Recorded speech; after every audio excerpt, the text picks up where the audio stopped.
கிறிஸ்து வசனத்துடைய உவமையே சொன்னார். அல்லேலூயா. அதாவது இந்த வசனம் ஒரு விதைக்கு ஒப்பா இருக்கிறது.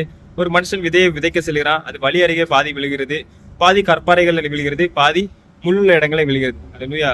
ஸோ வழி அருகே விழுகிற விதையை யார் எடுக்கிறா? பிசாசானன் எடுத்து போகிறான். அதனால அந்த விதை பலனற்று போகிறது. அது எதை குறிக்கிறது அப்படின்னா, இவங்க வசனத்தை கேட்பாங்க, ஆனால் திரும்ப பழைய வாழ்க்கையில போயிடுவாங்க. விக்கிரகங்களை பத்தி விக்கிரகங்களை ஆராதிக்க கூடாது அப்படி வசனத்தை கேட்பாங்க, திரும்ப அதே அங்கேயே போயிடுவாங்க. இது பிசாசானன் வசனத்தை எடுத்து போட்டது. ரெண்டாவது கற்பாறைங்கிறது ஆண்டவர் எது சொல்கிறார் என்றால், அவர்கள் வேரற்று இருப்பார்களாம்.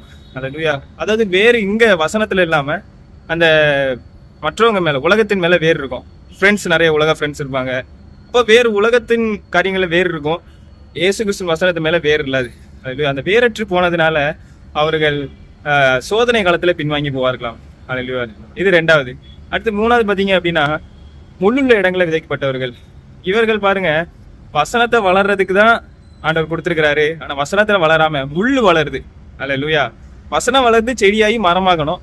ஆனா அந்த வசனத்தின் விதை வளராம முள் வளர்ந்து இந்த வசனத்தை நெருக்கி போட, அது எதை குறிக்கிறது என்றால், உலக ஐஸ்வர்யமும் உலக மயக்கமும் இந்த லௌகீக கவலைகளும் என்று இயேசு சொல்கிறார். அல்லேலூயா.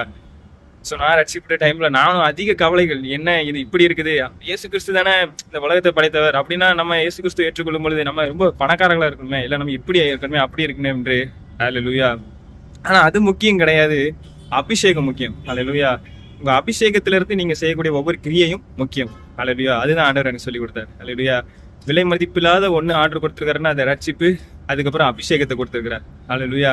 அந்த அபிஷேகத்திலிருந்து செய்யக்கூடிய கிரியைகளுக்கு எந்த பணமோ எந்த உலக செல்வமோ நிகராகாது. அல்லேலூயா. அப்படி இருக்கும்பொழுது இந்த உலக காரியங்களை கவலை கொள்றதுனால அந்த வளர்ச்சி இந்த வசனத்தை நெருக்கி போடுகிறதாம். அல்லேலூயா. கடைசியாக நல்ல நிலத்தில் விதைக்கப்பட்டவர்கள் அவங்க இருதயத்தை காத்துக் கொள்கிறார்களாம் வசனத்தை. அல்லேலூயா.